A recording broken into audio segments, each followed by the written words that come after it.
اوچه جان گریه مکن، باز به نزدت با سری بلند بر میگردم. آه غریبی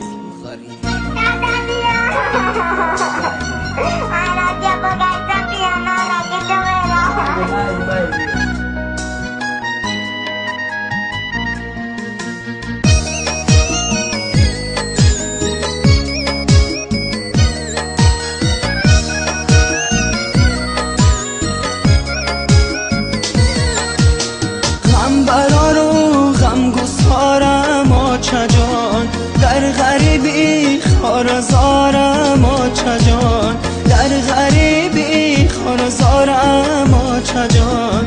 من در این دنیای پرشور و شرر، من در این دنیای پرشور و شرر، جز تو غم خاره ندارم آچه جان، جز تو غم خاره ندارم آچه جان.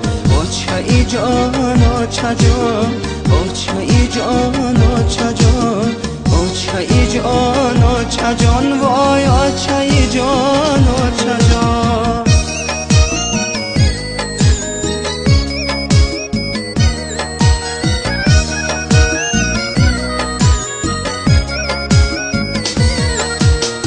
از برایم مونی سوغم خاری تو، مرهمی دردی دلی بیماری تو.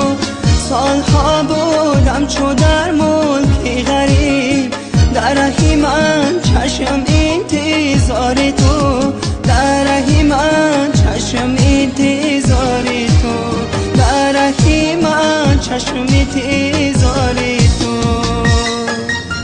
غم برار و غم گسارم آچه جان، در غریبی خارزارم آچه جان، در غریبی خارزارم آچه جان. من در این دنیای پرشور و شرر، من در این دنیای پرشور و شرر، جز تو غم خاره ندارم آچه جان، جز تو غم خاره ندارم آچه جان.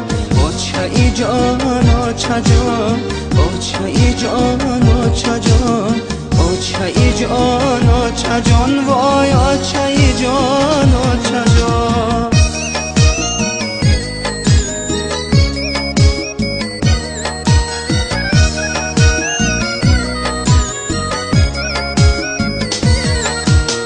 یادی دور طفلی و دامان تو، گردی خانه جمع فرزندان تو. از سفر برگشتم و تو نیستی، صدرقی قلبی پر ارمان تو، صدرقی قلبی پر ارمان تو، صدرقی قلبی